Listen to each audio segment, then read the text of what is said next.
Housing and Homelessness Prevention to order. A quorum is present.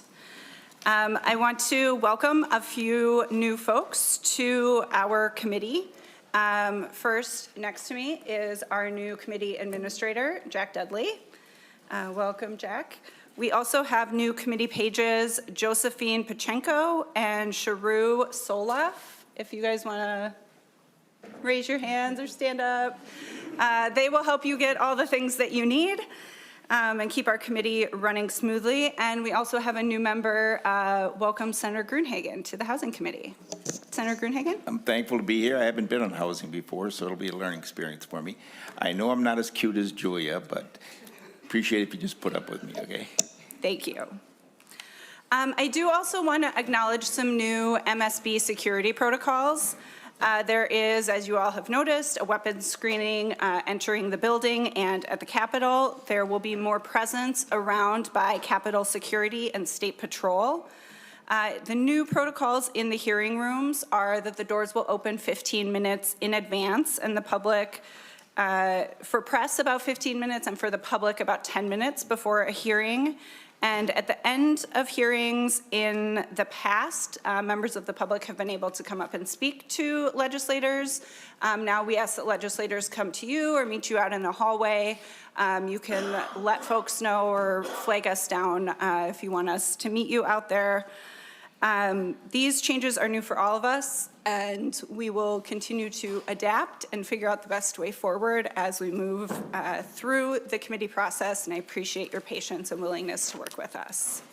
With that, good afternoon, and welcome to our committee's first hearing of 2026.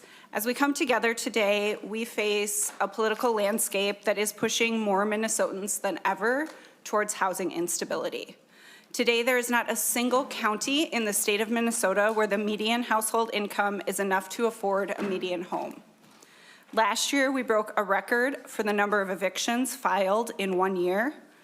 No matter where you stand on the political spectrum, we can see that tariffs and workplace disruptions are driving up costs and lengthening the timelines of housing construction, and federal policy decisions have put many aspects of our housing continuum on thin ice. The recent events of Metro Surge and Operation Metro Surge and its indiscriminate campaign of fear have pushed many in our community even closer to the edge of housing instability. Constituents are calling us to work on a solution to an impending eviction crisis that is affecting community members from all across our state, from Warroad to Winona. We aren't here today to debate the merits of federal policy decisions, but we are here to hear and discuss how these choices are affecting housing stability in the communities that we represent. Minnesotans need our help. They need legislators to make good policy decisions that maintain key pillars of support for seniors, veterans, people with disabilities, survivors of domestic violence, and underserved communities in cities, suburbs, and rural Minnesota. It's not just about protecting vulnerable Minnesotans. These decisions have ripple effects across whole communities, whole economies. When we help tenants with emergency rent support, we help property owners maintain their source of income. When we prevent evictions, the state saves money and families avoid the disruption and trauma that comes with unstable housing. When we backfill federal cuts to supportive housing programs, our neighbors who are at the highest risk of chronic homelessness remain on a pathway to stability. And when we give families the foundations of a stable home, they use that stability to invest in their family's health care, education, and community. Housing stability is the bedrock of a thriving community. Keeping people housed and out of homelessness is good policy.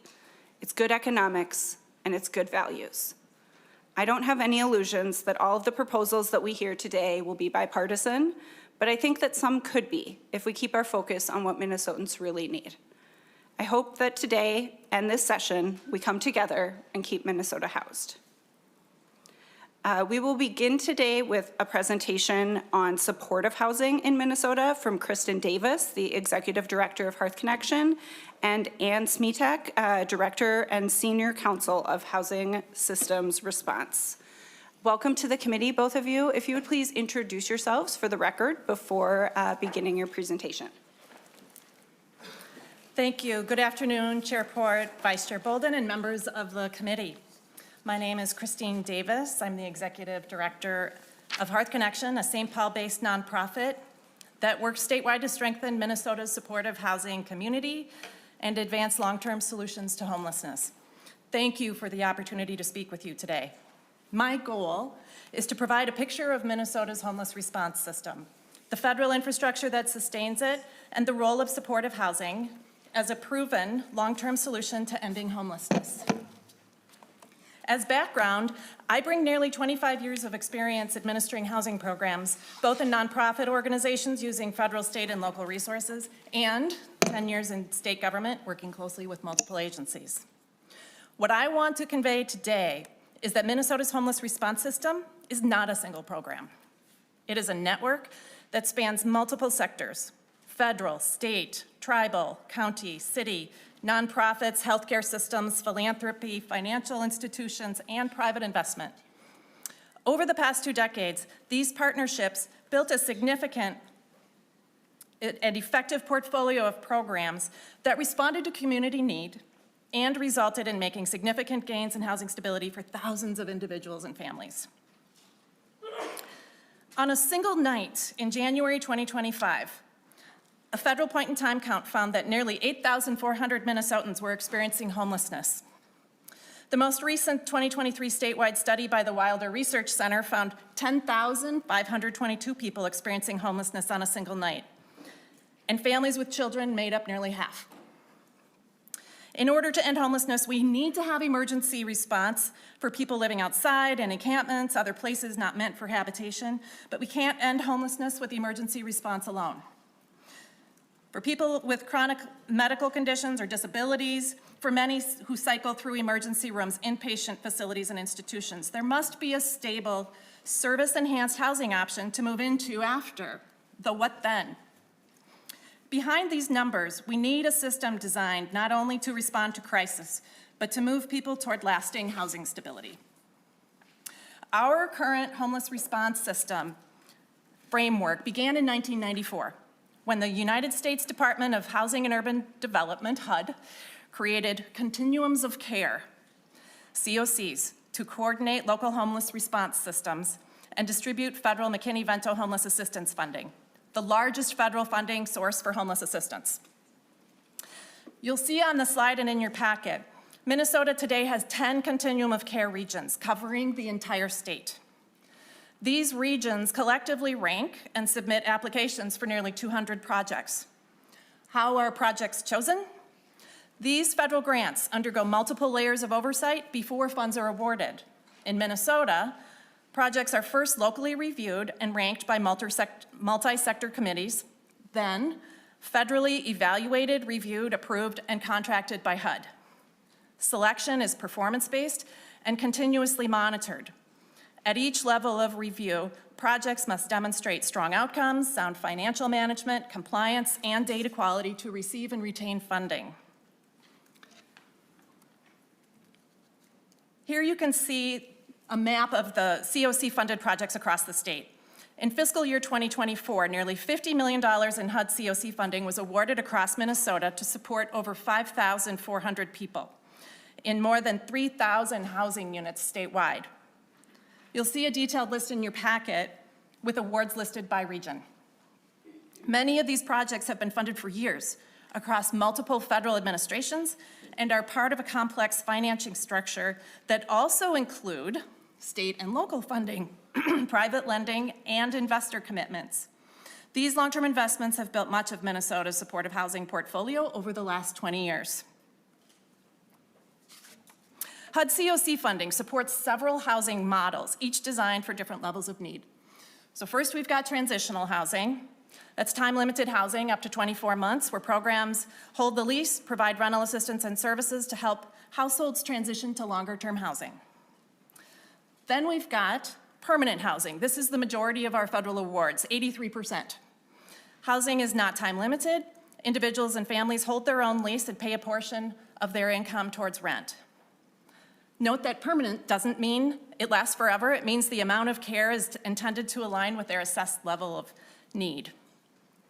Within permanent housing, we've got rapid rehousing, which is temporary rental assistance and services to help people exit homelessness quickly, stabilize, and then they can stay in their home when their assistance ends. Then we have permanent supportive housing. This is the largest category of our federal funding. The permanent supportive housing is prioritized for people who have verified disabilities, histories of chronic or repeated episodes of homelessness. It combines rental assistance with intensive wraparound services like case management, employment support, healthcare coordination, landlord engagement, and tenant education. It can be delivered in dedicated site-based buildings or through scattered site apartments in the private market. We've got both in Minnesota. Permanent supportive housing is one of the most rigorously studied interventions in homeless policy. Research consistently shows that it works and it has results. Note in your packets, there's a multi-page list of examples across the country that have citations to their source demonstrating these efficiencies. With this model, we know that we achieved 80 to 90% housing stability, improved physical and behavioral health, reduced emergency room visits and hospitalizations, reduced incarceration, improved child welfare outcomes, and lower overall public system costs. If emergency services are managing a crisis, supportive housing resolves it for people with the highest needs. The system, homeless response system in Minnesota, also relies on critical infrastructure. We've got these federal funds that contribute to the Homeless Management Information System, HMIS. This is a database that tracks access, outcomes, ensures compliance, and supports transparency. Then, coordinated entry, a standardized process to match people to limited housing resources based on need, and system planning and coordination across providers, counties, tribes, state agencies, community partners. Note that these systems are not currently optional. They are required for federal compliance, and they're also built into the contracts and performance requirements for state funding, both at Minnesota Housing and at DHS. Local funding, counties and cities, and private financing. I'm going to turn it over here to my colleague now to share a summary and status report of changes and risks to these federal funds. Thank you, Christine. Chair Fort, members of the committee, my name is Ann Smedick. I'm a director and senior counsel with the Housing Justice Center. In previous roles, I was with HUD and Minnesota Housing, and my work focuses on ways in which government can impact and support the affordable housing system in Minnesota. I'm here to provide an overview of why the continuum of care is facing significant and unexpected financial challenges in Minnesota. The Continuum of Care program was traditionally a very stable source of annual federal funding through multiple administrations. In 2024, HUD issued a 2-year funding application, or NOFO, that would cover both fiscal year 24 and fiscal year 25. Projects applied, were reviewed, and were selected by HUD with the expectation that funding would be provided for 2 years. The last 4 months, however, have been tumultuous. Mid-November 2025, weeks before grant renewals for fiscal year 25 were expected, HUD drastically reversed course. HUD rescinded the existing 2-year funding notice and instead announced a new fiscal year 25 funding application process that included significant policy shifts, such as a drastic reduction in funding available for permanent supportive housing and new priorities that changed the types of housing HUD will fund without time for properties to plan and adjust to those shifts.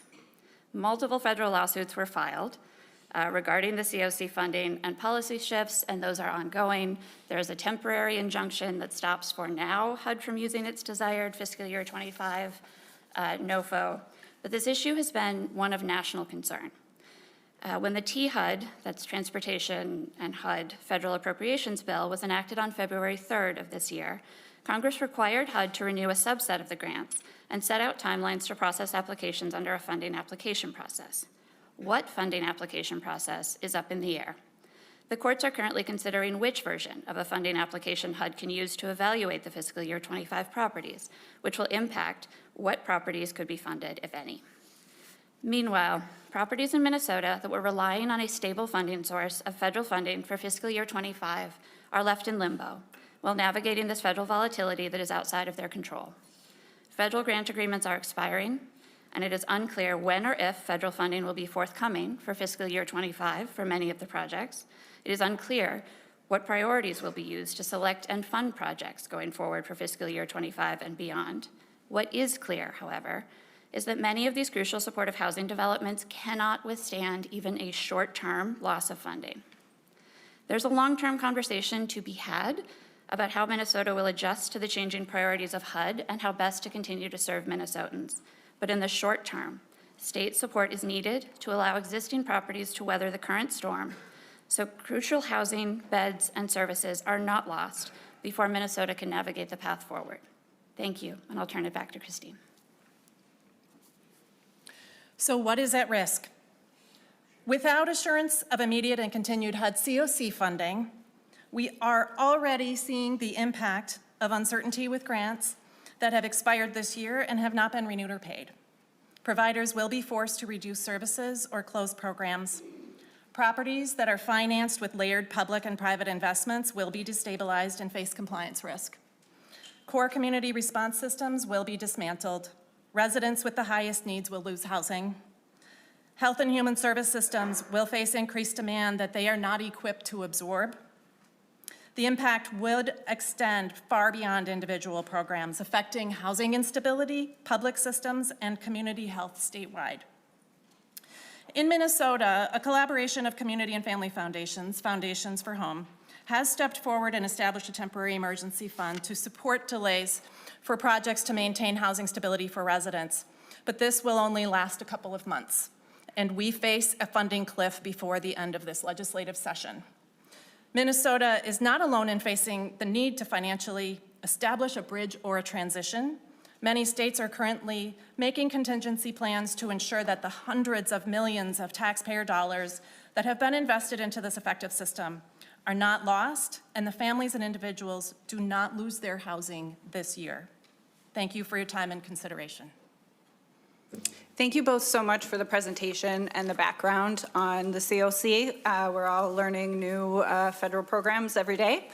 Appreciate you doing that. Members and participants, want to just flag, floor ran long and we were late getting here, so we're running about 20 minutes behind. So I am asking that people keep your testimony as tight as possible, and members keep our questions as tight as possible, and I'm going to try to lead by example as I present my first bill and not talk too long. Senator Boldon, I'm going to hand the chair over to you.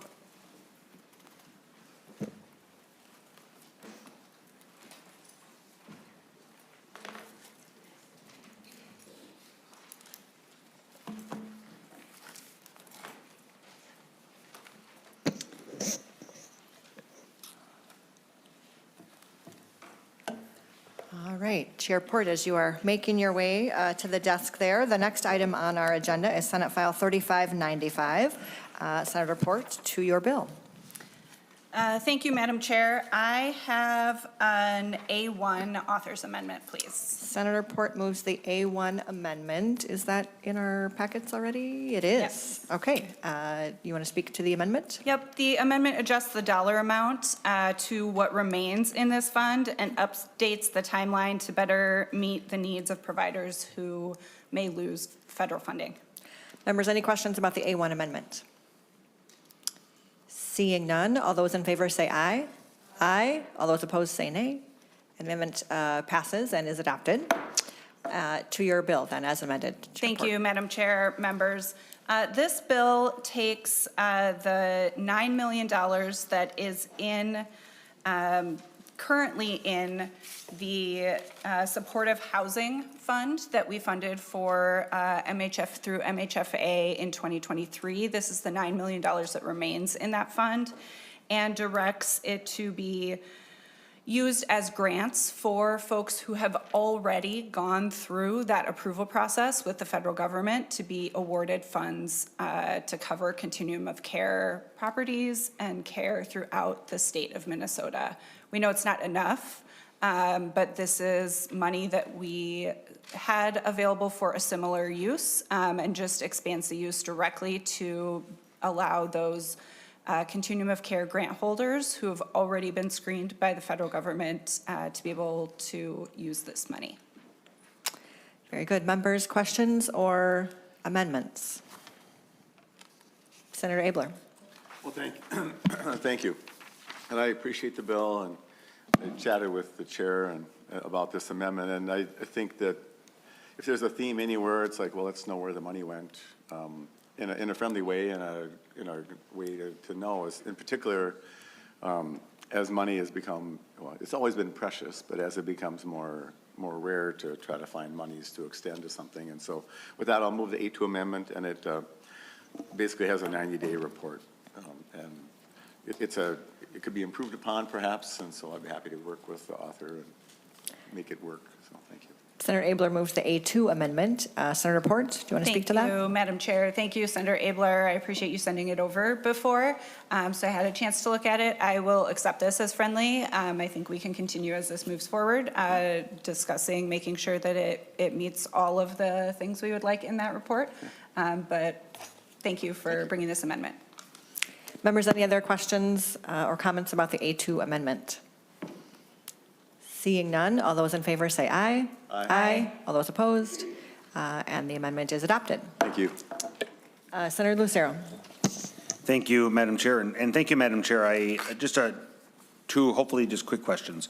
I see that the bill then as amended, or the bill as amended would redirect 9 million of 10 million that you had referenced, and perhaps not specifically to this bucket of money, but a larger conversation that we've been having is, why is there 9 million of 10 million remaining 3 years later? That to me is a red flag. So I do want to give you the opportunity maybe to speak to that or more broadly in the larger issue. And then the second question is, do you have any concerns, or could you potentially elaborate on the language would allow then the agency to award non-competitively? So is there an area of concern that might happen because of that? Senator Port. Thank you. Thank you for that question, Senator Lucero. I'll answer the last part first, because I think that is the part that I'm not concerned about, because we want this money to go to those folks who already went through that competitive process to get qualified through the continuum of care, and they're providing that work. So they've already gone through that grant process. We don't want them to have to go through it again.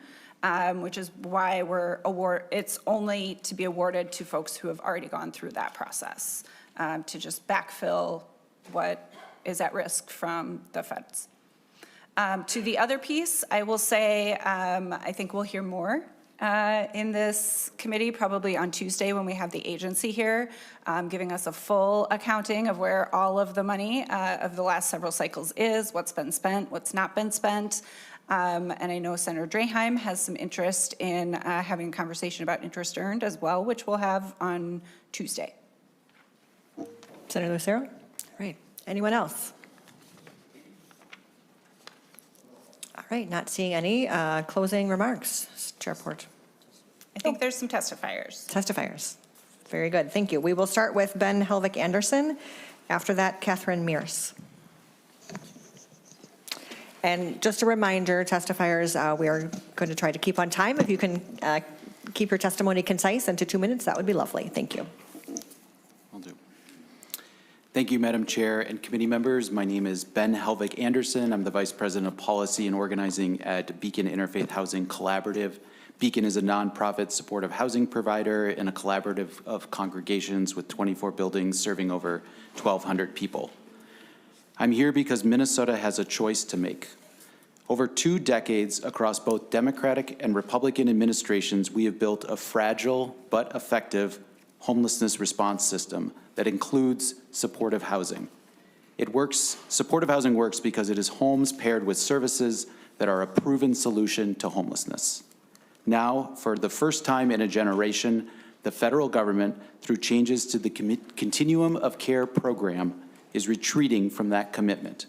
These funds provide stability for thousands of Minnesotans, including 400 Beacon residents. An example is one of our buildings called Vista 44 in Hopkins, where 50 families lived. Before moving in, the families and many kids who inhabit this building now often left school unsure where they would sleep that night. Today, they have a safe home and a parent who can finally breathe and move their life forward because of supportive housing. Supportive housing is the invisible backbone of our statewide homelessness response system. We face a choice: wait for the system to collapse or lead. We are grateful for Chair Port's choice to lead with this urgent bill today. Please use all the available resources as a critical first step to sustain the gain. This is a stopgap we need while we work for long-term funding solutions this session. Thank you. Thank you for your testimony. Next, we'll hear from Catherine Mears. After that, we will hear virtual testimony from Randy Wickham. Please introduce yourself and proceed. Chair Boldon, Chair Port, and members of the committee, my name is Catherine Mears, and I serve as the Executive Director of Avenues for Youth, where we provide emergency shelter and transitional housing to youth ages 16 to 24 who are experiencing homelessness. I also serve as the co-chair of the Minnesota Youth Services Network Policy Committee. We are a coalition of youth-serving providers working across Minnesota to ensure that every young person has a safe place to call home. I am here today to sound an alarm. Because of the sudden structural changes to the federal HUD continuum of care, the Youth Services Network anticipates a loss of $8 million per year in federal funding beginning in the third quarter of 2026 and into 2027. For youth providers, this isn't just a budget cut. It is an existential threat to the Minnesota model of housing stability. HUD's COC program isn't just a line item in a budget, it's a lifeline. It funds essential housing, support services, outreach, and case management that help young people escape homelessness, stay in school, access health care, and build a path towards stability.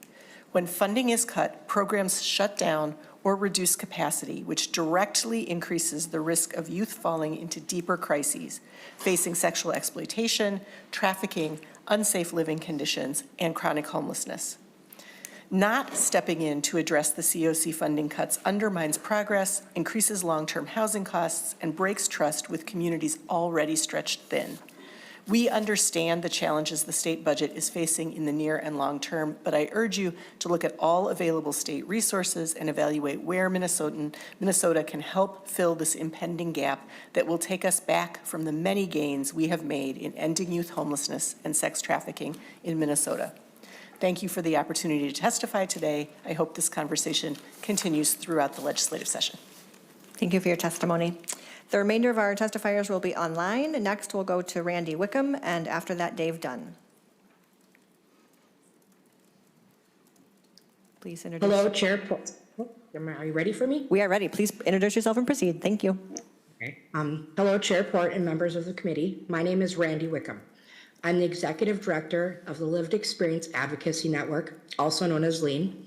I'm a fellow for the Minnesota Coalition for the Homeless, a board member for the Central Minnesota Continuum of Care. I work at my local emergency shelter, and I work closely with my local community leaders and decision makers to ensure that the needs and voices of our most vulnerable populations are being heard.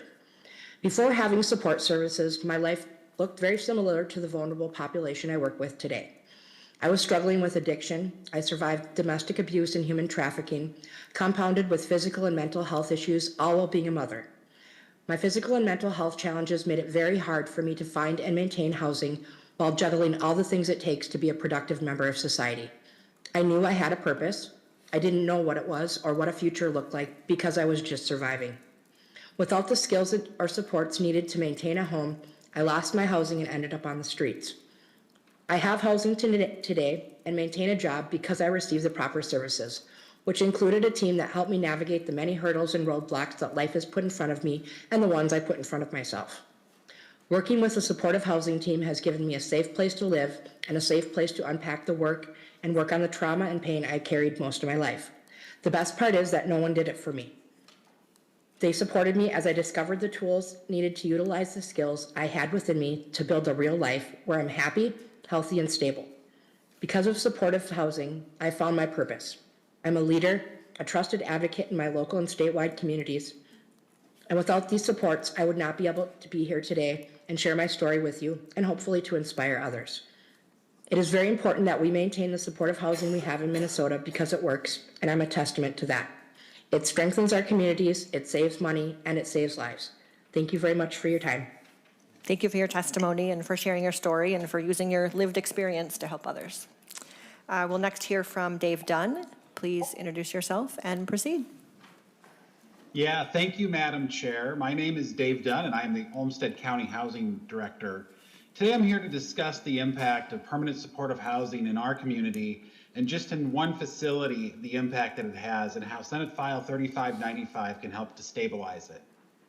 The Francis has been operating in downtown Rochester since 2004, and in 2024, a HUD COC award of $300,000 was awarded to the Francis. The Francis, like most permanent supportive housing facilities, has a rent structure requiring tenants to pay 30% of their income in rent.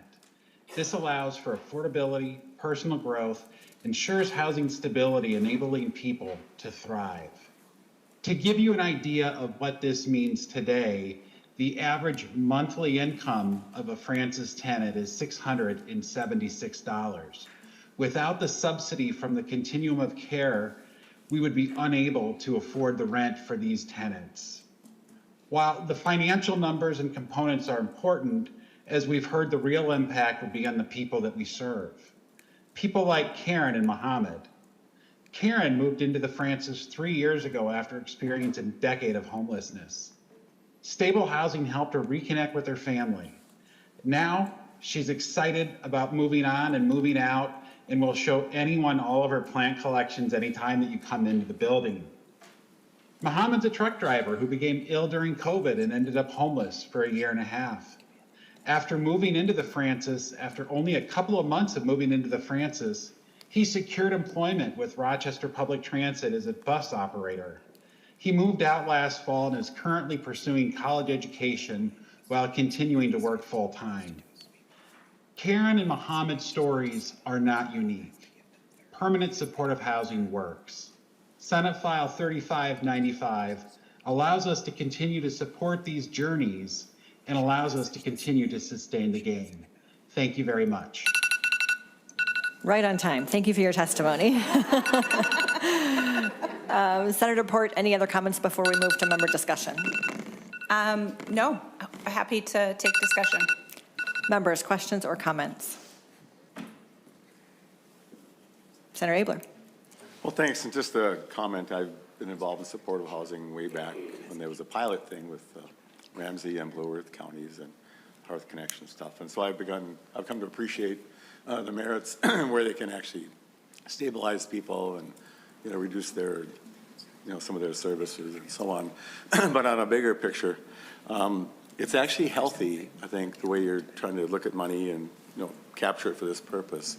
I think as we work our way through session with a very large budget that suddenly has much less available money, that we scrutinize the way we do that. And I think this is, in 2003, the first mini deficit that I had to go through, I coined essential, important, and nice. That got me through 2011 pretty well when it was much more massive. And I think as we decide what is the most essential thing to do, as we just to encourage us all. So I think you're on the right track. Thank you. Thank you. Any other comments, members? Senator Port. I think it's so critical. All across the state, we have these supportive housing facilities, whether they're scatter house or they're large facilities, but it is across every community in our state, and particularly in greater Minnesota where there are not resources. If folks fall into homelessness, there are not the shelters that are needed. And so this is it's a critical investment. It's been a really important piece of the continuum of housing in Minnesota, and I appreciate the committee's willingness to at least shift this amount of money to try to help where we can. And with that, Madam Chair, I would move that Senate File 3595 as amended be recommended to pass and referred to the Committee on Finance. Very good. To that motion, all those in favor say aye. Aye. All those opposed, motion prevails, and the bill is on its way. All right, Senator Ports, we will move to your next bill, Senate File 3596. You may present your bill. I just think we should all remember how smoothly that one went and try to replicate that here.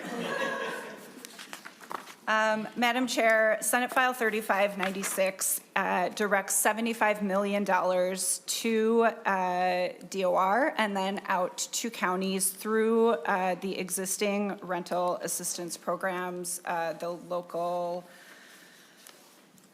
homelessness prevention aid formula. And I do have an A1 amendment, author's amendment. Senator Port moves the A1 amendment. To your amendment. This increases the amount to $75 million, adds reporting requirement, and uses, as the other one did, local housing prevention aid formula that DOR already uses to get housing aid out to counties in order to move this as quickly as possible. Members, any questions about the A1 amendment? Seeing none, all those in favor say aye. Aye. All those opposed? The amendment passes. Senator Ports. Are there other amendments? Are there other amendments? Senator Abler. Thank you, Madam Chair and Madam Chair. So I'll move my amendment, and then as part of that, I'll make all my comments to the bill, too. So I'd like to move the A3 amendment. Senator Abler moves the A3 amendment. Senator Abler. Thank you. So I appreciate already the bill is improved from the original version with a report. We are going to be just under more and more scrutiny, and I think rightfully so, on where the money goes and what comes of it. In particular, the housing world, where some of the money actually winds in the hands of in the pocket of a deep pocket, and doesn't go to where we all want them to go. And so the more scrutiny we can have there, the more we can give, I think, should I say backbone? That's a chiropractic term. To the agency to guide us on policy and make sure the money is just spread as far as possible. And this is an amendment for a report every month. And I think the bill's going to move in a direction, and there's much more work to be done on it. So I think you're on the right track. So what my amendment does, it starts the reporting right away, and I think your reporting is later on. And so the bill is a good bill, but I think as it goes forward, you might want to look at some of the highlights of mine and add it to yours. And so with that, Madam Chair, I'll withdraw the amendment. Senator Abler withdraws the A3 amendment. Yeah, and Madam Chair, just while I'm still talking, then I'll just be done talking on this bill. And so I thought 50 was a lot, million, and 75 is more than 50. It is. And I'm sure there's no doubt that we can spend that. But and I intend to support the bill, whatever form it winds up in, just because I know it's an important discussion point. And I think before the forecast, maybe there'll be a big surplus. Nobody thinks that.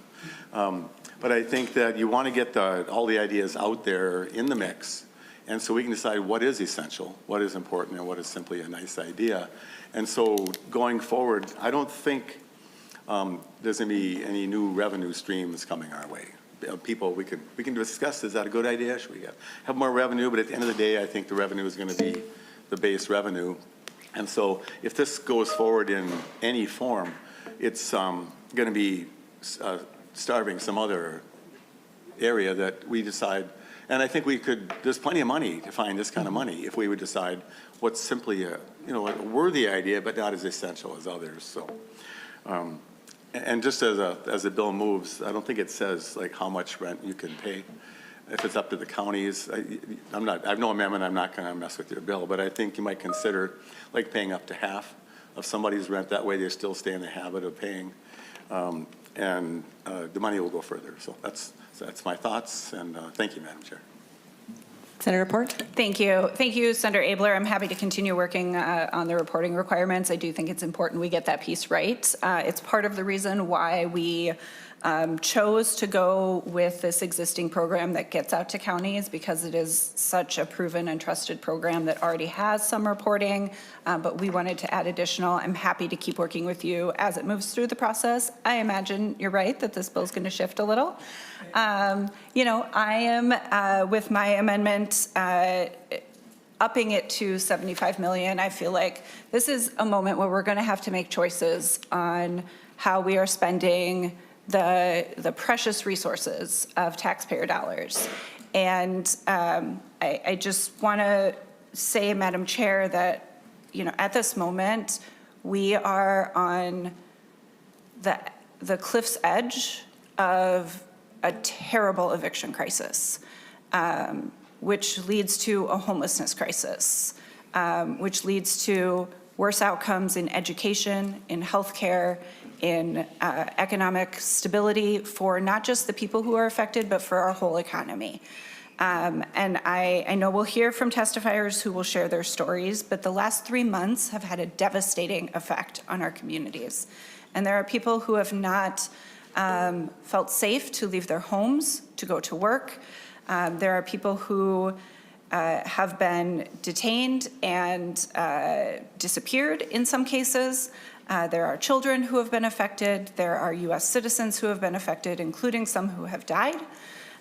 This is a crisis moment, and I firmly believe that housing is the bedrock on which all other outcomes lie. If you do not have stable housing, you will not be successful in education, in healthcare, in your job and economy. It makes all of those things more difficult. And so I think as the Housing Committee, we have a moment here to say, this is actually what the need is. And I want to be clear, $75 million in emergency rental assistance will maybe last 3 months.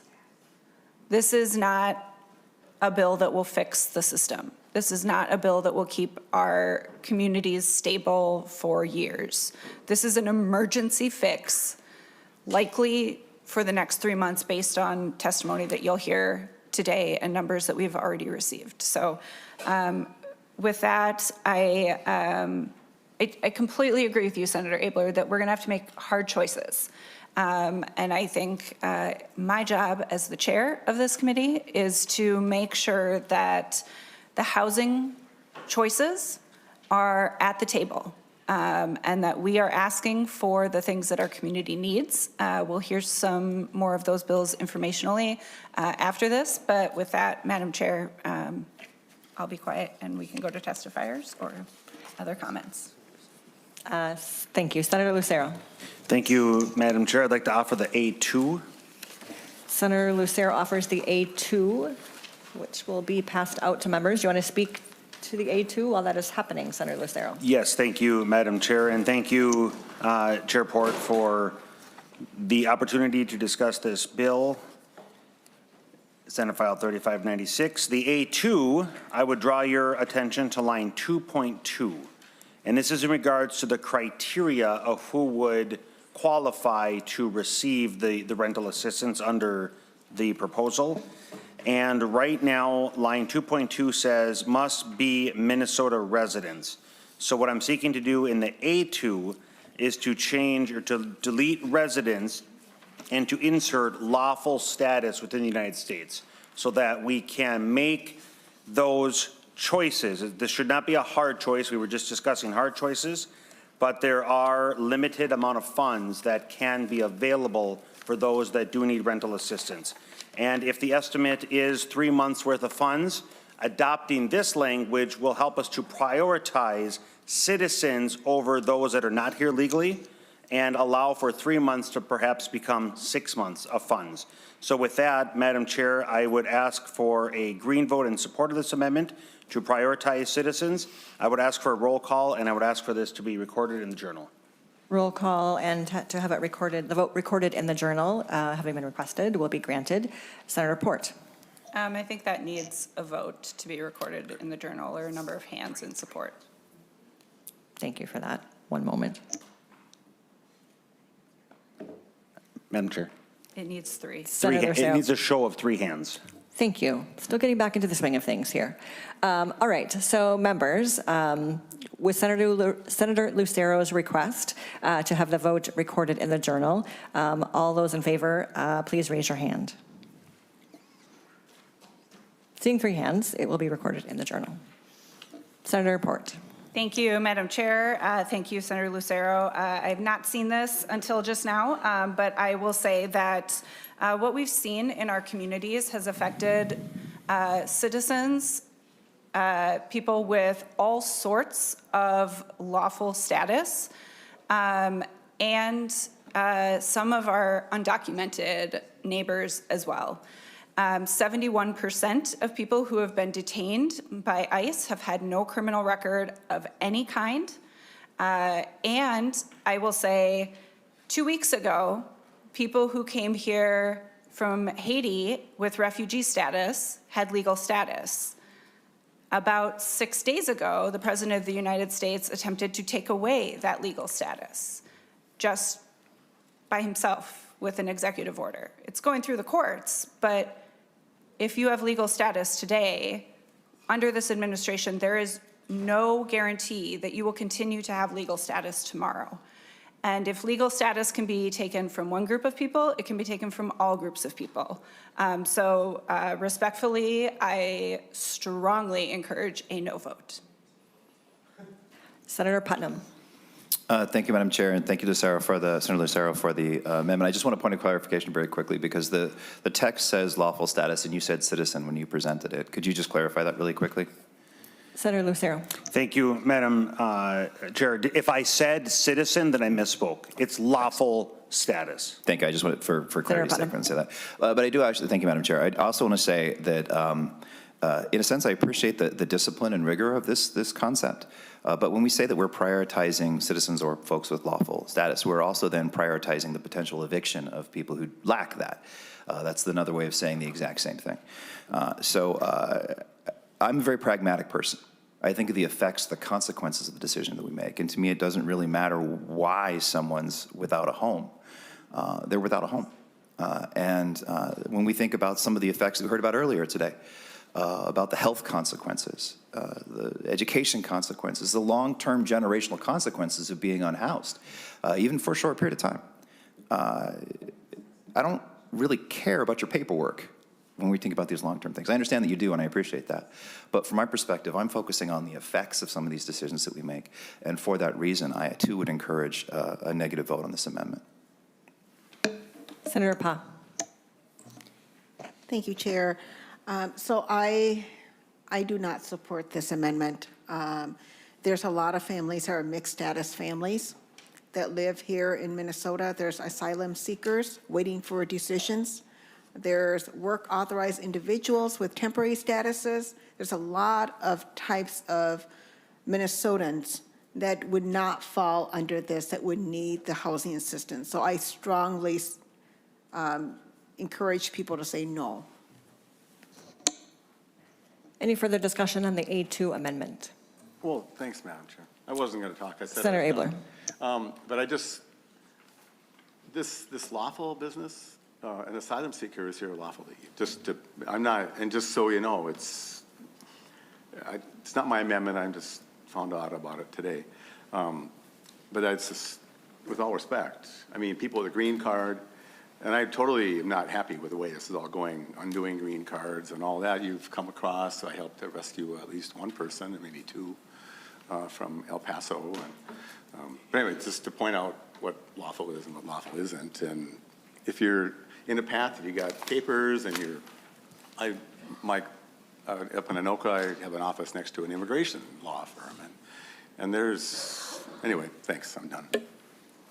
Senator Port, and then I'm going to go to Senator Mohamed. Thank you, Madam Chair. Senator Abler, I agree with you.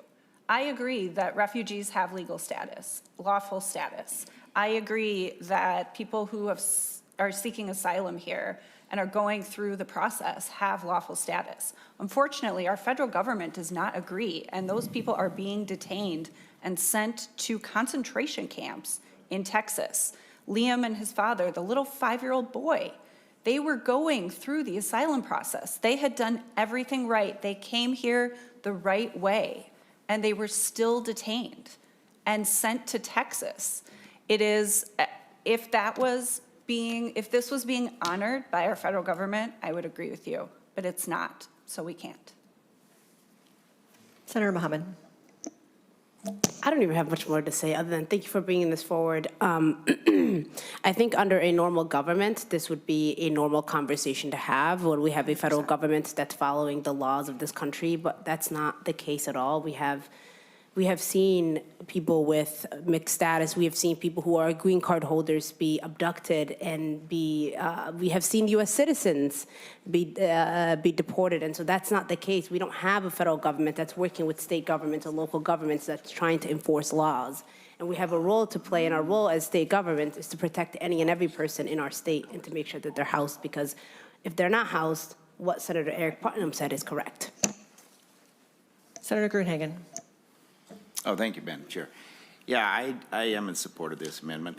You know, I think we need to reflect also on the, you know, it doesn't say U.S. citizens as lawful status. And, you know, we had 4 years of open border. We had fentanyl flowing across. We had tens of thousands of our young people poisoned and dying. And the criminal element that has killed U.S. citizens and raped and killed women and children. And I think this is a step in the right direction. I know it's difficult, okay? Hey, I spent 13 years in jail ministry. I wasn't in jail, I did jail ministry, but there's a difference. They let me out Sunday nights. I've written checks to homeless people to house them till they could get on their feet and get a job. I've seen the exhaust of addiction in people's lives. I have tremendous empathy for them. But on the other hand, we are a nation of laws. We had 4 previous years of open borders, non-vetting, every type of criminal element you could possibly think of, death of our citizens, thousands and thousands of them, especially with fentanyl and illegal drugs. We need to draw the line. There's also a program, if you're not here illegally, to go back to your country, to get a check, a one-way flight, and get in line and come back and be properly vetted.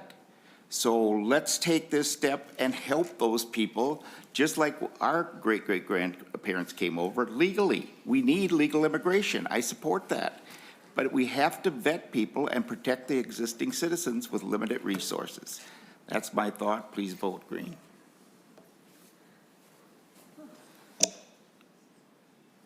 Senator Lucero. Assuming everybody's done, just final author remarks. Go ahead. Okay, thank you, Madam Chair, and thank you again, Chair Port and members. The conversation went far astray from, I think, the purpose and what will result if this amendment were to be adopted. Citizenship is more than just a paperwork issue. There is a real difference between being here lawfully, being here unlawfully, and citizenship. It's more than just paperwork. But again, this amendment is not about citizenship, it's about being here lawfully. And with a family, myself, my own family, multiple members, lawful immigrants, naturalized citizens, I understand the process. I understand temporary and permanent residence. I understand green cards. I understand, again, the naturalization process and all of the other status that are out there. They're all lawful. And if you're here lawfully, this won't impact you, including if you're renting and you're in a mixed household. A mixed household means that somebody's here lawfully. You will qualify for these funds. We have to make choices. Who are we going to prioritize? And when I hear that we're not in a normal government, actually we are returning to upholding law and order. What has become normal, as some would characterize it, is the ignoring of the law, having laws on the books that are not enforced, having previous presidents deliberately ignore the law and allow people to break the law. That's not normal. We have returned to normal to enforce the law. And when it comes to this legislature, as we're making decisions with finite, limited resources, we need to prioritize lawful residents over those that have broken the law. I again encourage a green vote. Thank you. The clerk will take the roll on the A2 amendment. Chair Port, No. Senator Abler, Senator Boldon, No. Senator Clark, No. Senator Draheim, Senator Gruenhagen, Yes. Senator Housley, Senator Lucero, Yes. Senator Mohamed, No. Senator Pa, Senator Putnam. No.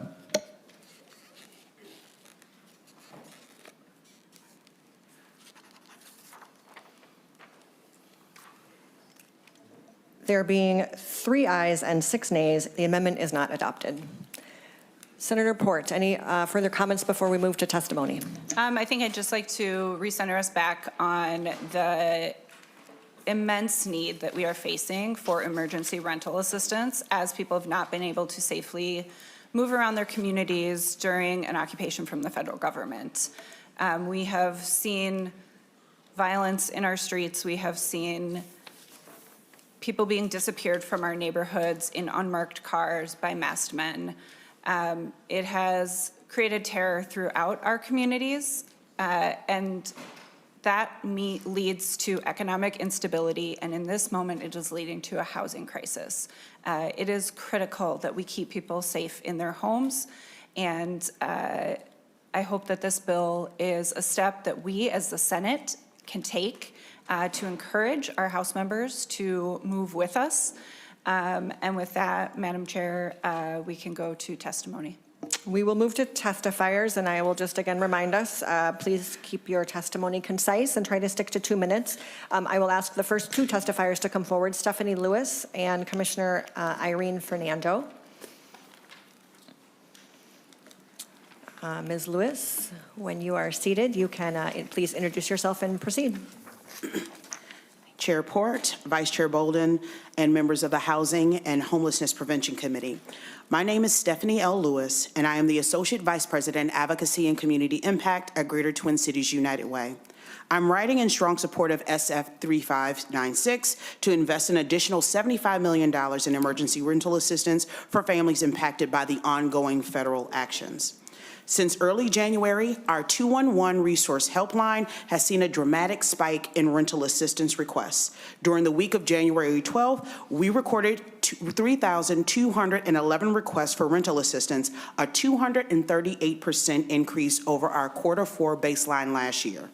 Nonprofits, our first line of defense, have adjusted their strategies to meet the moment. One partner shared that they are using United Way's community response dollars and resources from another funder not only to cover past due rent, but also to provide 1 to 2 months of future rent so that families have a realistic chance at stability instead of living month to month in a constant state of unpredictability. Despite the creativity of nonprofits and the generosity of funders and community members, philanthropic and mutual aid dollars alone cannot keep up with the scale of the demand. They are noble stopgaps, not long-term solutions. The recent partial federal shutdown affecting TSA agents also shows how fragile many households are.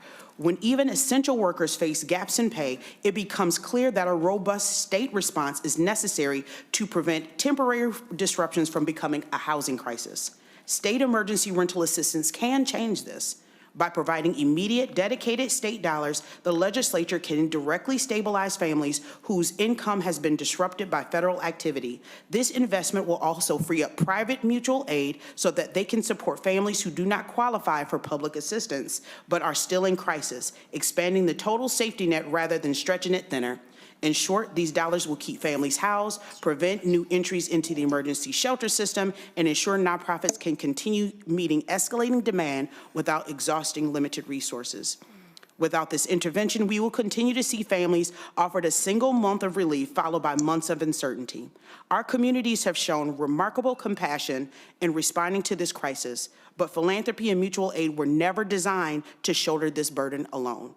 Housing stability is fundamentally a matter of public policy and public responsibility. For these reasons, I strongly urge you to support Senate File 3596. Thank you. Thank you for your testimony. Next, Commissioner Fernando, and after that, you can please come forward, Chase Hands Peoples. Thank you, Madam Chair, and good afternoon, Senators. I am Hennepin County Board Chair Irene Fernando. I use she, her pronouns, and I'm a very, very proud child of immigrants. I thank Senator Port for authoring this important legislation, and I thank all of the providers, workers, and advocates for their dedicated service. Housing is a fundamental human right, and I commit to contributing to a future where policies and funding align with this value. Hennepin supports Senate File 3596 that would provide critical funding to counties and tribal governments for timely rent assistance to residents facing eviction.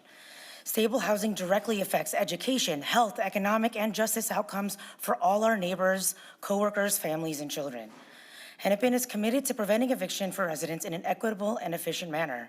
In our community and statewide, the vast majority of evictions are due to non-payment of rent stemming from a temporary interruption of a household's budget. Our most effective avenue for preventing evictions is emergency rent assistance. Through Hennepin's coordinated emergency rent assistance system, Rent Help Hennepin, we've prevented more than 9,000 evictions since 2023.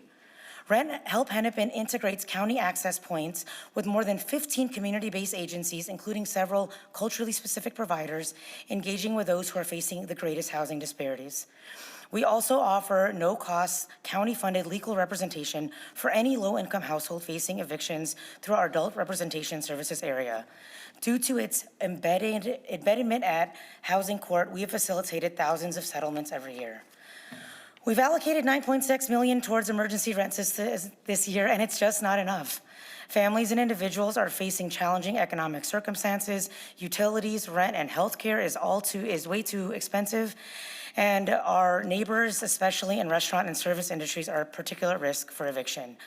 Please, please consider this as a moment to identify a statewide solution with the collaboration of counties, tribal governments, and other key partners in order to keep our neighbors and vulnerable Minnesotans stably housed. Thank you for your testimony. Next, Chase Hands Peoples. After that will be Juan Luis River Reyes. Please introduce yourself and proceed. Yes, hello, Madam Chair and members of the committee. Thank you for allowing me to speak the truths of my concerns today about Senate File 3596. My name is Chase Hand Peoples, they, them pronouns. I've been a home care worker for my mother, Mary Jane Hand, who has dementia, and other disabled clients in Minnesota for over 10 years. My recently deceased father, Alan Slaughter Sr., believed in the power of legislation to give decency to the vulnerable, when so often it is taken by injustices that stem from emergencies or discrimination. In early 2025, as the ripple effect of the COVID-19 pandemic of 2020 continued within our economy, I had come to the conclusion that my family needed to move for our own safety. We had lived in our apartment for 16 years on the 7th floor, facing many hardships from property staff.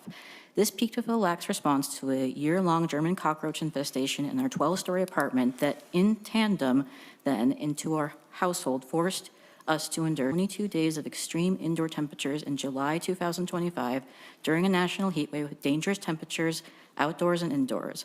Our property management failed to service our apartment complex in a proper and timely fashion in the extremities of July. Indoor temperatures have soared from 70 degrees to 85 to 95 degrees. Relocated, but not without severe physical and financial damages during the process of leaving. When we applied for emergency assistance, the state and county issued our assistance check to the property as our apartment number rather than the rental payment number. But the state and county issued our assistance check to the property as our apartment number rather than the rental payment number. But when we notified the county of the severe error and disparity and the differences still owed, I was told that funding had run out for emergency assistance. The disparity could not be rectified due to lack of funding, leaving us to pay the difference, and with time we tried to recover. As a state, we need to make sure that Minnesotans have the supports they need. Sheltering in place is expensive and drives up household costs significantly across the board, placing financial hardship on many. Minnesotans have intimately experienced the challenges of the last few months, and we know many families are facing immense struggles because of emergencies and ICE occupying our state. My recent story of hardship and needing support to survive a challenging situation is the true reality myself and so many of our other fellow Minnesotans have right now. I wrap up my words with a humble request for the chair and members of the committee to recall our shared humanity and acknowledge what many of the most vulnerable residents of the Minnesota community must endure. I plead for empathy and compassion for those in need. Please support Senate File 3596. Thank you again. Thank you for your testimony and sharing your experience. Next, Juan Luis River Reyes. After that, Anna Stramborski. Hello, members of the Senate Housing and Homelessness Prevention Committee. My name is Juan Luis Rivera Reyes. I'm a coalition organizer with the Alliance for Metropolitan Stability and a member of the Equity in Place Coalition. We are advocating for the immediate passage of Senate File 3596, establishing a one-time emergency rental assistance aid for counties and tribal governments to keep families in their homes, help us prevent the tsunami of evictions of most of our vulnerable residents who would be left with no place left to go. I personally have been involved in local efforts to coordinate assistance with our impacted neighbors. The need for food, rental, and utility assistance are astronomical and only continue to compound on one another. Must we wait to see more of our neighbors go hungry, lose their heat in the middle of winter, or become homeless due to an ongoing siege of our federal government? This is a need that cannot be met solely by community fundraising efforts, or even our state's philanthropic institutions. We need our state government to step up and address the current needs. Without adequate emergency rental assistance, we will see our hardworking neighbors, dedicated individuals, families face the realities of being evicted due to them losing out on millions of dollars of wages and business revenues throughout these last few months. This is not only a housing issue, but a deliberate and economic psychological attack on our BIPOC immigrant communities. The proposed establishment of one-time emergency rental assistance aid for counties and tribal governments would allow our neighbors who are not connected or whose systems cannot continue to sustain to shelter in place, preventing more violence, more family separation, more displacement, increased homelessness, and maintaining the stability of all Minnesotan residents. Yes. I urge you to protect all Minnesota residents. Thank you. Thank you for your testimony. Next, Anna Stromborski. After that, Nalima Setete Munene. Apologize if I am not pronouncing that correctly. Please introduce yourself and proceed. My name is Anna Stamborski. I live in South Minneapolis, and I am the co-founder of the largest mutual aid network in the metro area, Neighbors Helping Neighbors. While there are reports that ICE agents are leaving Minnesota, the need to support our neighbors is actually growing even more urgently. Our taxpayer dollars funded this terrorizing force in our communities, and now Minnesotans are using their hard-earned money again, this time to repair harm. Individuals, nonprofits, and houses of worship have collectively raised hundreds of thousands of dollars to help neighbors stay housed. The need is relentless. I hear from mothers who have lost their working spouse and cannot leave home to work because they must care for their young children. A 17-year-old called me after her father was detained, asking how she could possibly cover rent. A nephew reached out seeking help for his aunt who has no bank account and no lease, but is desperately looking for rent support because she can't find safe ways to get to work. Our requests come from across the metro: Chaska, Burnsville, Brooklyn Park, Minneapolis, St. Louis Park, Apple Valley, St. Paul. We reopened our non-public application this Tuesday with $50,000 to distribute, and within minutes, it was gone. Our average rent request has increased from $1,361 to $1,728, as many applicants have been unable to work and therefore unable to pay rent since December. We are grateful to do this work, but truthfully and humbly, this is not our job. Some may feel that this chapter of fear in our state is coming to an end. It is absolutely not. Hundreds, if not thousands, of families will need to recover not only emotionally from this horrifying season, but economically. 10 weeks of upheaval will require 10 years of recovery. This is why I urge you to take seriously the proposals in HF 303, which would equip local counties, those that should be equipped to respond to this federal force, to more aggressively support our neighbors, and HF 310, which ensures organizers, nonprofits, and houses of worship on the ground can with more certainty continue to keep people housed amid the ongoing threat of eviction. These neighbors have been the cornerstone upon which much of our economy is built, and it is a moral obligation to support them in this time. And if morality doesn't call you, it's within our economic self-interest to do so. Thank you. Thank you for your testimony. Next, Nalima Setete Munene. Please correct my pronunciation after that. Aru Saskumar. All right. Thank you, Madam Chair, and thank you, committee members. My name is Nalima Setete Munene. I'm the Executive Director of the African Career Education and Resources, Inc. ACER is a co-convener of the Erase campaign, and I'm here in my capacity as part of the Erase campaign. So according to a February 2026 Cura report, the monthly rent debt among low-wealth households in Minnesota in 2025 was $22.3 million, which is 10 times greater than the $2.3 million monthly budget for the state rental assistance program. We know that economic and political shocks, such as the ones we have experienced in our state since 2020, trigger additional excess debt and rent.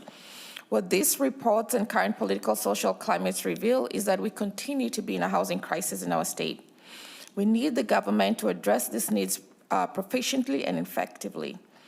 Over the past several months, Minnesotans have demonstrated their resilience and care for our neighbors in helping to meet their needs. Community organizations, church social programs, and groups and mutual aids have stepped in to fill in the gap, assisting our community members to preserve their housing. We continue to be the first point of contact that community reaches out to in time of need. We are the fast and trusted responders for our community. We're more accessible and are bridge builders, and we are calling on our state government to do more to resolve this crisis. As an organization, we are not a traditional rental housing provider, but since the COVID crisis, we have stepped in when our community has called on us in times of crisis. The ICE invasion has been no different. Since December 2025, we began receiving requests for rental assistance and had to respond to the community. To date, we have disbursed assistance to almost 200 households in the northwest suburbs, protecting the housing of over 1,000 people in our community. ARREST is in support of SF 3596 to enable our community organizations to continue to support tenants in crisis to pay their rent. This will help landlords to pause the eviction action on tenants. I urge you to support SF 3596 to increase the options that families in need can tap into to address their rental needs. Thank you for your testimony. Next, Aru Saskumar. After that, Renee Rock. Please introduce yourself and proceed.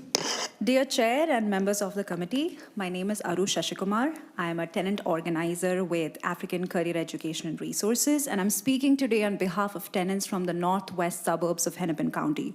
We urge you to immediately pass SF 3596, establishing a one-time emergency rental assistance aid for counties so families can remain in their homes. In the past 30 days alone, we have received about 138 requests just for rental assistance. That accounts for almost 70% of the total requests we have been getting so far from community members who have mainly lost work hours or employment due to increased ICE activity in their workplaces. Families are rapidly falling behind on rent and face imminent eviction and homelessness. These are essential workers. I'm talking about airport service workers, grocery employees, healthcare workers, delivery drivers, people who are contributing to our local economy on a day-to-day basis. We are an advocacy organization. We are not a housing service provider. But families are turning to us out of desperation because there are not enough resources to meet the current need. And without immediate state action, these requests are only going to escalate. Many impacted households include children, placing families at risk of long-term trauma and instability. Others include individuals with serious medical conditions, for whom homelessness would increase reliance on our state's emergency rooms and other taxpayer-funded systems, ultimately increasing cost of the state. Emergency rental assistance would be a direct, cost-effective way to prevent eviction, reduce strain on our public systems, and stabilize families before they fall into homelessness. Housing stability is economic stability. Minnesota cannot afford the human or the fiscal cost of inaction. Thank you for your time and consideration. Thank you for your testimony. Next, Renee Rock. After that, we will move online to Rico Morales. Hello, Chair Port, Vice Chair Boldon, and committee members. My name is Renee Rock. I am a member of the Stable Housing is Priority Collaborative, also known as SHIP, a homeless lived experience group leading regional homeless prevention in the Twin Cities, and come before you with lived experience in applying for emergency programs supporting Senate File 3596. I say lived experience in applying for emergency programs because this is as far as several get in this process most times. Impatiently waiting weeks for a letter to arrive confirming responses we already know are coming just so we can apply elsewhere, and this is under usual circumstances. This being limited funding to include insufficient staff application processing costs, overwhelmed and understaffed counties, and extremely low income households constantly struggling to pay the rent. For the past few months, we have been forced to deal with extreme, unusual circumstances that are contributing to drive the overwhelming need for funding, such as households with moderate incomes who are likely unfamiliar with emergency aid relief being pushed into seeking housing assistance due to the unwelcomed ICE presence here. This has prompted programs to make temporary adjustments to accommodate for this influx in attempts to assist more households with the same limited funding dollars. Some choosing to implement additional eligibility criteria while others choose to keep the same or have reduced eligibility criteria to maintain their housing stability. Additionally, housing courts are pushing their dates out by 4 to 6 weeks, therefore causing past due rent amounts to grow beyond the average assistance usually needed of an already high figure of $3,200 per household. Lastly, it is being reported that property managers are becoming less willing to accept even partial payments, which further exacerbates the need for emergency funding to accommodate the several additional households seeking rental assistance that otherwise would not be needed if ICE had chosen to stay out of the Twin Cities. This on top of our usual circumstances that already was, is, and will continue to be difficult for households to access. In closing, applicants and administrators alike will benefit from any and all additional funding for programs, whether it be one-time, short, or long-term funding. Specifically today, communities request relief of one-time emergency rental assistance in the amount of $75 million for both our counties and tribal nations. Thank you for your time today. Thank you for your testimony. Next, Rico Morales. After that, Beth Winterfeld. Please turn on your camera and unmute yourself, introduce yourself, and proceed. Good afternoon, everyone. Good afternoon, Chair and members of this committee. Thank you so much for your time. My name is Rico Morales, and I am a lifelong resident of Minnesota. The need for emergency rental assistance is urgent. The time for emergency rental assistance is now, not 6 months from now, not 18 months from now. Right now is the time to do a very good thing. With your help and your support for emergency rental assistance, this will be a vote to support families, to support individuals, to support everyone and anyone who may apply for this type of financial help. The struggles we have here in Minnesota are not unique, but they are very intense during times of uncertainty and insecurity for our neighbors and our families who are choosing to stay home inside, to stay away from predators, to stay away from kidnappers, away from abductions that interrupt their daily lives. The need for emergency rental assistance is extremely dire. We are asking you for your financial support and your political support. Please show up to vote for the right side of history this time, to support yes on SF 3596, and no human being is illegal or unlawful on stolen land. Thank you. Thank you for your testimony. Our last testifier is Beth Winterfeld. Please introduce yourself and proceed. Yes, thank you. Good afternoon. My name is Beth Winterfeld. Thank you, Chair Port and members of the committee. I am here on behalf of the National Association of Social Workers, Minnesota chapter. I am also here as a licensed school social worker serving 8 school districts in South Central Minnesota and as a concerned citizen. I'm here to respectfully urge you to vote to pass Senate File 3596 and advance it in the legislative process. This morning, like many mornings recently since the arrival of 3,000 federal agents to Minnesota, I also want to say that I live in St. Peter near Mankato. I provided transportation for children of immigrant families in my community so that they could safely get to school. That is just one of several mutual aid efforts many of us have taken on to help preserve the dignity, health, and stability of our neighbors. We are providing many supports, including food, rent assistance, and access to medical care. Right now, many immigrant families in my area have been unable to work since December due to community safety concerns related to federal immigration enforcement actions. At the same time, they are coping with significant trauma, including the detention of family and community members. The result is profound economic instability layered on top of significant emotional distress. Families are at immediate risk of homelessness. We have seen before how state leadership can stabilize communities in times of crisis. During the pandemic, Minnesota responded decisively. Eviction protections and emergency supports kept families housed and prevented deeper instability. Those policies worked. They protected families and preserved community stability. Today, we are facing another moment of housing insecurity for vulnerable families.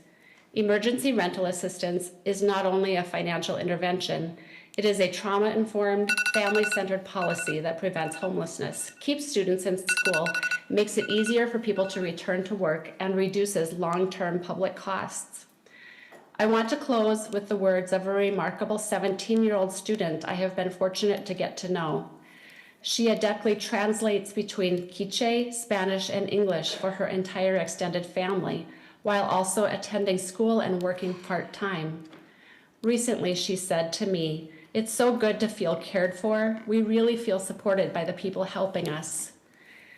Senate File 3596 is an opportunity for the state of Minnesota to extend that sense of care and stability.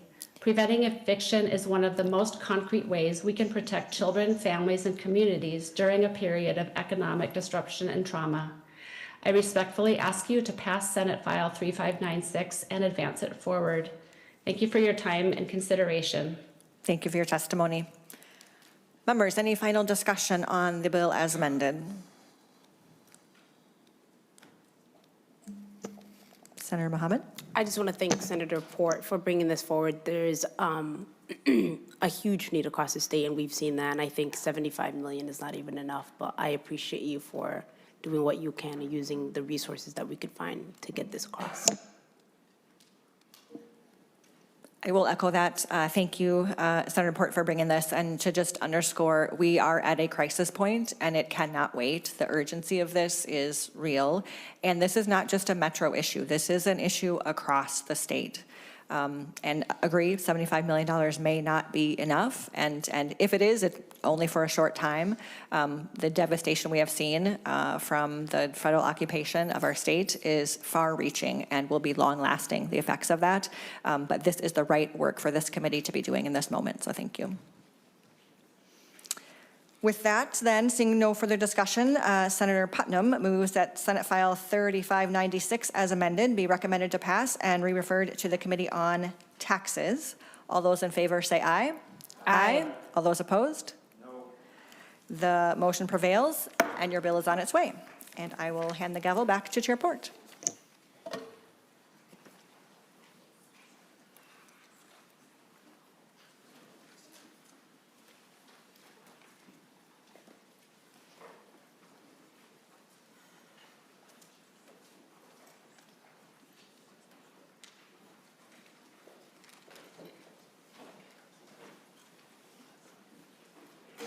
Okay, we have 25 minutes left. Probably going to go a little over that, but we're going to try to get through as much of this as possible. Members, this is a sort of unusual thing we're doing here. We're hearing some bills informationally that are, I wish were our jurisdiction. Really got to keep fighting judiciary for this tenants' rights to be in our committee. But what I'm going to do is ask the four members, Senator Putnam, Senator Clark, Senator Boldon, and Senator Mohamed, who are carrying these bills, to do like a super brief, like 1-minute explanation of what your bill is. And then we're going to go to testimony because testifiers came here today and I want to make sure we have space for them. If we do not have time to discuss these bills as a committee today, we'll do that next Tuesday because the members, the authors will be back. It's all carried by folks on our committee, but I do want to get to the testifiers who came here today. So with that, these are all informational discussion of potential policy solutions to the rising eviction crisis as a result of Operation Metro Surge. The four proposals we have today are from our own members, so I will turn it over first to Senator Putnam. Thank you, Chair Port, for the day and for prioritizing the voices of our friends, because we're always here, and it's nice to hear from real people instead of senators. On that front, this is an incredibly important, significant topic today. The bill that I'm going to be talking about actually resonates with a lot of the things that people in the audience were talking about, and just how great Minnesotans are when we stand up and help each other out. So right now, if you can't pay your rent, and you know you're going to get some money from the state, you can get a letter from the state, and you can say, look, the state's going to help me out, I'm going to be fine, and you don't get evicted. All we want to do with this bill is expand that, so it's not just the state, but it's also a church or a small nonprofit. Other folks who are helping people out. It's unfortunate our new friend, Senator Gruenhagen, isn't here, because when I explained this to him, he said, yeah, we got lots of problems. Everybody needs to help out. Everybody is helping out. This bill lets everybody help out a little bit more. Thank you, Senator Putnam. Senator Mohamed. Thank you, Madam Chair. Mine is, we don't have a bill number yet because the bill is still in the revisor's office, but it establishes a temporary 90-day eviction moratorium for non-payment of rent across the state of Minnesota. We have heard from local leaders everywhere from city of Minneapolis, St. Paul, to Roseville, to Rochester, Worthington, all across the state. The need is great, and people are asking for the government to step up and to pause. And so that's what we're asking for in this bill. Thank you so much, Senator Mohamed. Senator Boldon. Thank you, Madam Chair. So my bill is at the end of the process. So when a tenant loses an eviction case, existing landlord-tenant law requires courts to provide tenants with a reasonable period of time to leave, essentially. And right now that is up to 7 days. 7 days is not very long at all to pick up everything you have and move it. Also during that 7-day period, there is still the opportunity to reverse for the tenant to pay that rent. And so this would move it from that 7-day period to a 15-day period to allow more flexibility for the courts to allow people to do what they need to do to move out or to be able to get some rental assistance. That process takes likely more than 7 days. Also, most people get paid every 2 weeks, and so it may allow people to get to another payday to be able to then pay that rent. And so just allowed more flexibility to extend that 7-day period to a 15-day period. Thank you, Senator Boldon. Senator Clark. Thank you, Chair. My bill is a simple bill designed to make the rental market a bit more stable, as it does precisely what Ms. Primo describes in her memo on this, which is under current law, a landlord is required to provide notice to a tenant before bringing an eviction action based on non-payment of rent or other unpaid financial obligation. If the tenant fails to pay the delinquent rent within 14 days, the landlord may proceed with an eviction action. This bill increases it from 14 to 30 days. We're seeing neighbors and schools step up like never before, and it's time for all of us to do our part. The threat is clearly ICE that is the precipitating effect of this, and it's time that this simple piece will help keep folks in their homes and keep the rental market just a bit more stable. Thank you very much. As we move to testimony, I will call up the first 3 testifiers. We'll move fairly quickly through this. Cecil Smith, Michael Dahl, and Sarah Lopez. And members and you know, authors of these bills, I really appreciate how quickly you have moved to bring policy solutions to us. I think we are in a moment where Minnesotans are leading. They are leading in their communities. And it's time for, now that we're back in session, for us to step up, and I really appreciate the thoughtfulness and breadth of ideas that we have. And with that, Mr. Smith, welcome to the committee. If you would just introduce yourself for the record and then present your testimony. Thank you, Chair Port. Members of the committee, my name is Cecil Smith. I'm the President and CEO of the Minnesota Multi-Housing Association. We represent 2,300 members who serve over 600,000 renters who make their home in more than 300,000 rental homes provided by our members. Our members are housing providers. We create housing and manage and maintain that housing, which is home to hundreds of thousands of Minnesotans. Our members have responded, as they've done in all of the unprecedented times that we've lived through in the last 6 years, with professionalism and compassion. The record of the last 6 years speaks for itself. A mutual aid organizer sent me this text yesterday. Thank you from the bottom of our hearts for your compassion and patience for your tenants who have been unable to work these past 8 weeks. We are a group of volunteers who have raised and paid over $1 million in rent, and as we reach out to landlords to navigate payment, all have been so kind and willing to work with us. This is truly a partnership, and the landlords are the unsung heroes. We are firmly opposed to all these bills. These bills do more harm than good, both in the short term and the long term. Housing providers have no margin left to once again absorb the costs through delays of well-intentioned but needless government intervention. We have existing resources and protections in place to help renters who are in financial distress. I urge you to focus your efforts on making the process more efficient for renters and housing providers rather than extending timelines. Thank you for listening. Thank you very much, Mr. Smith. Mr. Dahl. Good afternoon, Chair Port, members of the committee. Thank you for giving me the opportunity to testify in support of Senate File 3598. My name is Michael Dahl. I am the Public Policy Director at Homeline. We provide free legal, organizing, educational, and advocacy services to tenants across Minnesota. Since 1992, we've advised more than 355,000 renter households, including a record 20,241 new contacts in 2025. Well, my focus today is to increase the pre-eviction notice period from 14 to 30 days. I should note that Homeline also firmly supports all of the bills that you're considering in this section of the agenda. Regarding the pre-eviction notice, in light of Operation Metro Surge, we believe that 30 days is the minimum amount of time that's necessary to address the current crisis, and it's sound policy, crisis or not. First, 30-day pre-eviction notices are already in place for many renters. Brooklyn Center, Minneapolis, St. Louis Park, and soon St. Paul have adopted or are adopting this policy. Second, courts have been complying with these local protections. Third, additional time provides critical cushion.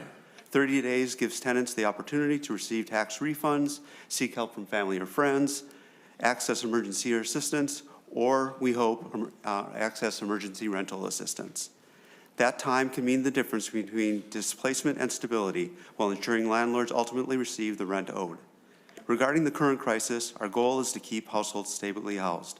We can only do that by ensuring families have time and resources to catch up on rent. Many remained in their homes because they feared leaving due to federal detention. The legislature can provide both time and financial support. Homeline urges you to pass a low-barrier emergency rental assistance as soon as possible so renters can pay what they owe. Minnesotans have stepped up to support their neighbors. Now we need the state government to stand up and keep those impacted households stably housed for the long term. Thank you for your time. Thank you so much. Ms. Lopez, I am going to ask for your patience for a moment. We have a testifier online who needs to leave, so we're going to jump first to Michael Bartos. Thank you. Mr. Bartos, if you would just introduce yourself, come off mute, and present your testimony.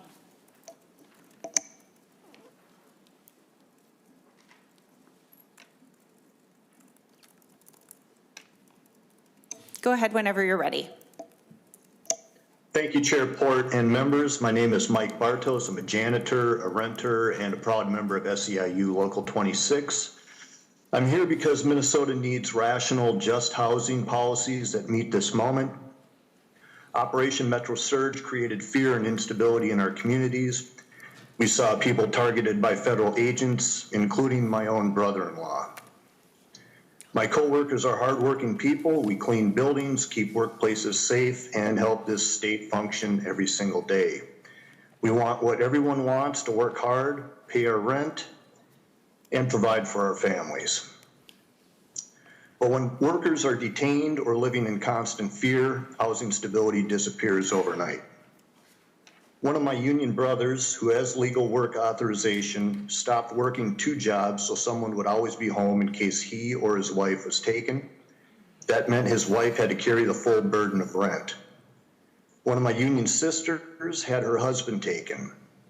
She still had to show up to work every day to keep paying rent, all while living with the fear that she could be next, even with work authorization. When income is suddenly cut, when families are forced to reduce hours, when breadwinners are detained, rent doesn't stop, but paychecks do. That's why our union supports extending the pre-eviction notice timeline so families have time to stabilize. We support rental assistance to keep working people housed, and we support even a temporary eviction moratorium so families are not pushed into homelessness because of federal actions they did not cause. These are practical, humane steps. We all want the same thing: to work hard, pay our rent, and come home safely to our families. Minnesota can meet this moment. Thank you. Thank you very much, Mr. Bartos. Ms. Lopez, please introduce yourself for the committee and present your testimony. Chair Board, hello, can you hear me? Yeah. Chair Board and members of the committee, my name is Sarah Lopez and I'm Policy Director at Unidos, Minnesota. I am here on behalf of our thousands of members across the state, workers of color, students, small businesses, and immigrant communities currently sheltering at home, unable to leave due to fear of being racially profiled. During the surge's peak, our rapid response line was receiving a call every 2 minutes from neighbors looking for ways to support families through mutual aid, from individuals seeking legal support, and of course, from regular people reporting violations of their constitutional rights. We estimate that about 800 of our members are currently unable to pay rent, and those who are paying are making unspeakable sacrifices to make ends meet. The economic impact of the current ICE surge is a man-made disaster brought upon us by the federal government. And although neighbors continue to show up for one another, paying rent and utilities, we should expect the same from our elected officials. Our state government should take responsibility for our neighbors in crisis and help us shoulder this burden. Our youth are bearing the burden. Every day we learn about new high school and college students trying to pick up extra shifts to make ends meet and not being able to do so due to the economic slowdown in the retail and hospitality industry. We have also learned about landlords whose tenants have been detained and disappeared, leaving them burdened by the financial obligations of empty units. Students driving parents to work, going to the laundromat and shopping for essentials. And the most indefensible of all, kids born in the U.S. carrying their passports for fear of being racially profiled. What we want to say is that we know that most Minnesotans want to pay their rent, but they're being set up to fail. We respectfully urge you to invest $50 million in emergency rental assistance to ensure all families can remain housed and to add a layer of protection through a more streamlined eviction process. Yes. We're thankful to the authors and supporters of this bill, and we invite you to please continue working with us. Thank you so much, Ms. Lopez. Next, I have Ariana Jenis, Charlie Thierry, and Bray Maffey. If you could all come up and present your testimony.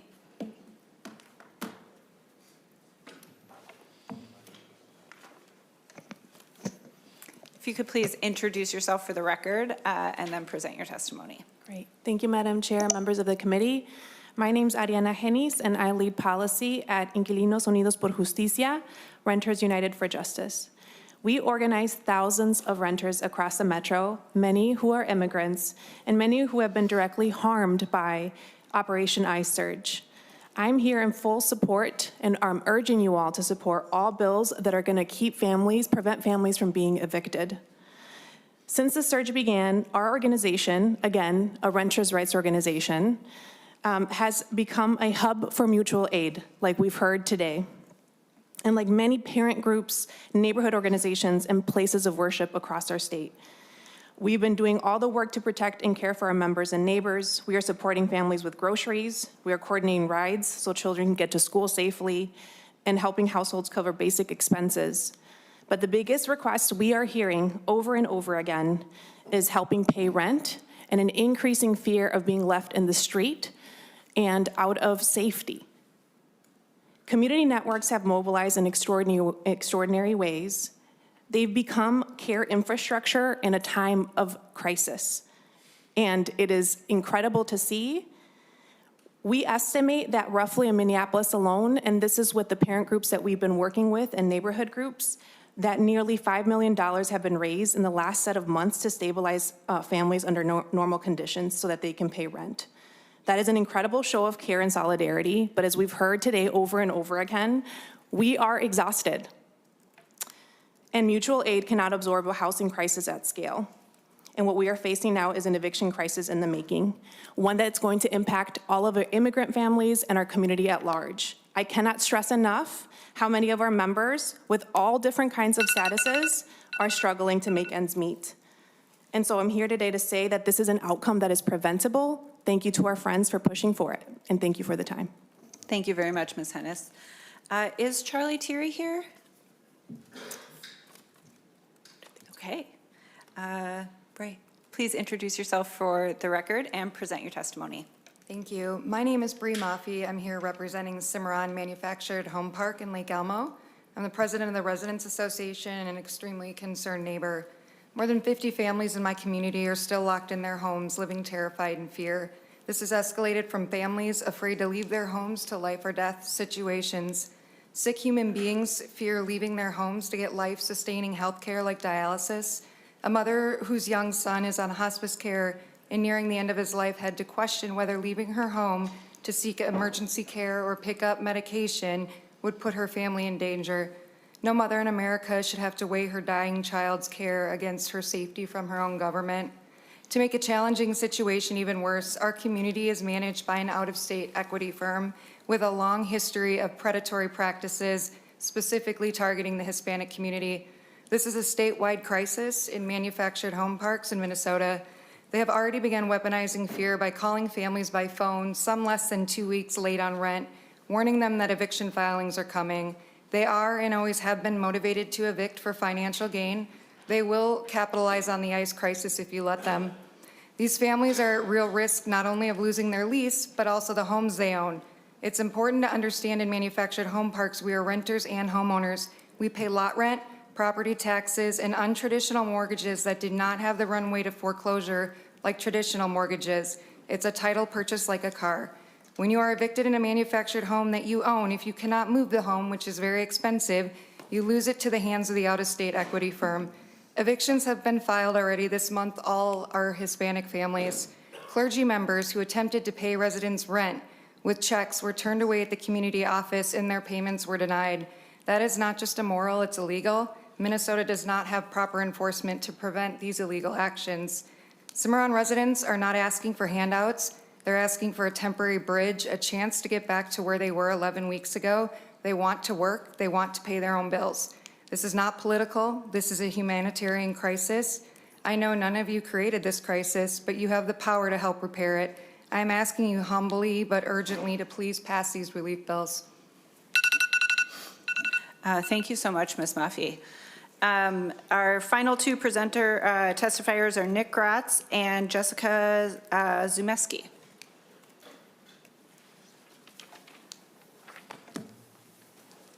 Again, if you could please introduce yourself for the record and present your testimony. Yeah, thank you, Madam Chair, members of the committee. My name is Nick Gratz. I'm an assistant professor in the Department of Sociology at the University of Minnesota. I'm also a research affiliate with the Center for Urban and Regional Affairs, as well as Princeton University's Eviction Lab. I'm here to testify in favor of SF 3596, as well as all these bills related to eviction protections. We've heard a lot today about how philanthropy and mutual aid have been scrambling to keep neighbors housed. But as a housing researcher, I also know that the scale of these funds simply does not match the scale of the need.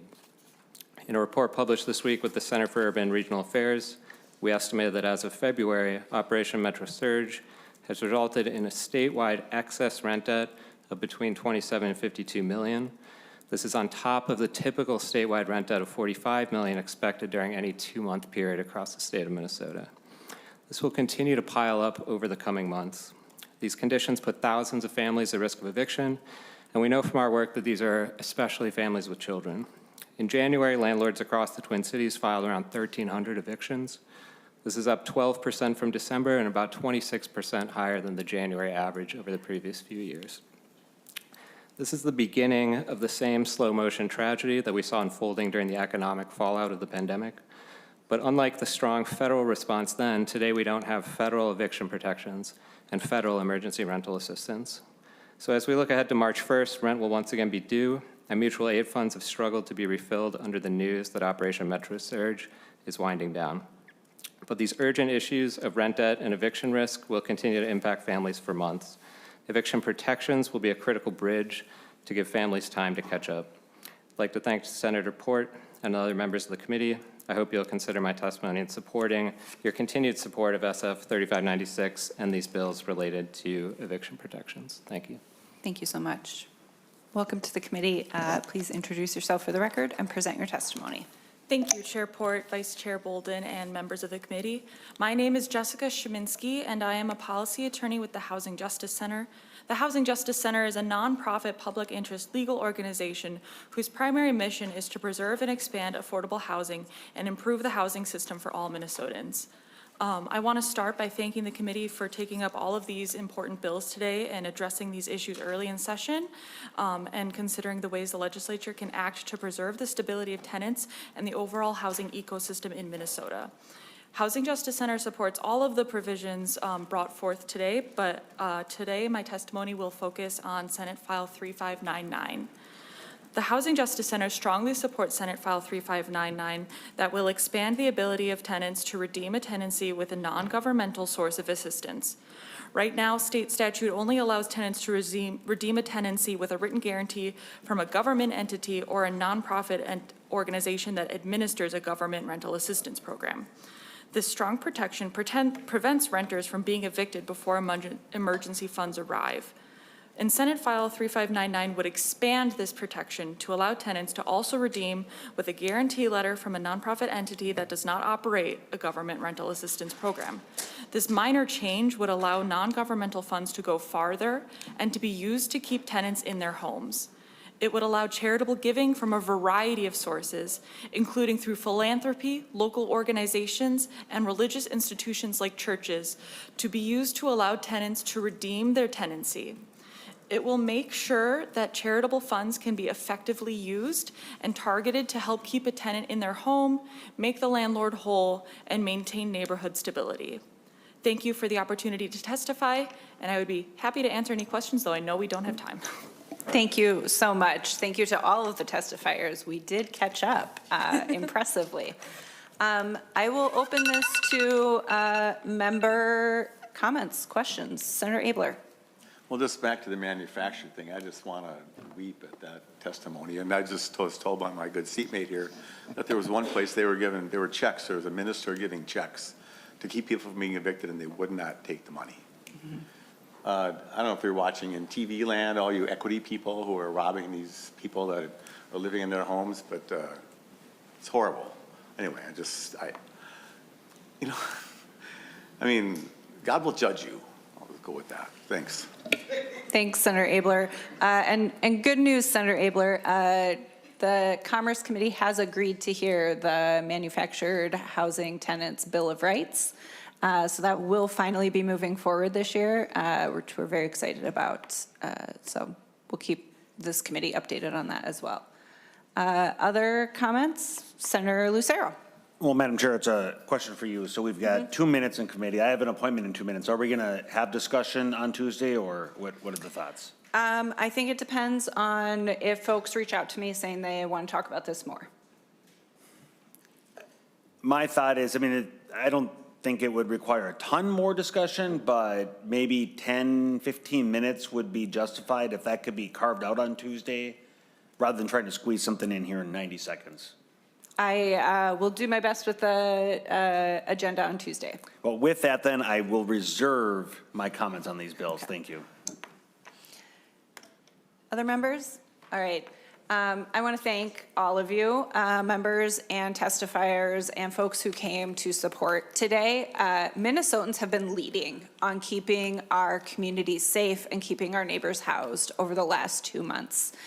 We are back in session now, and Minnesotans have boldly told us what they expect us to do. People have raised incredible amounts of money, have cooked for people, have given food to people, have delivered groceries, have delivered babies in apartments that we heard about this morning in HHS. This is an incredible crisis that has hit every area of our communities, and we will continue to take it up here in housing. You will hear from us in other committees, but I will say very plainly, we are following the lead of Minnesotans right now. I have never been more proud of the work that our communities have done while we were not in session and able to respond. So thank you for showing us the way, and we will do our very best to lead from here with you. Thank you. With that, we are adjourned.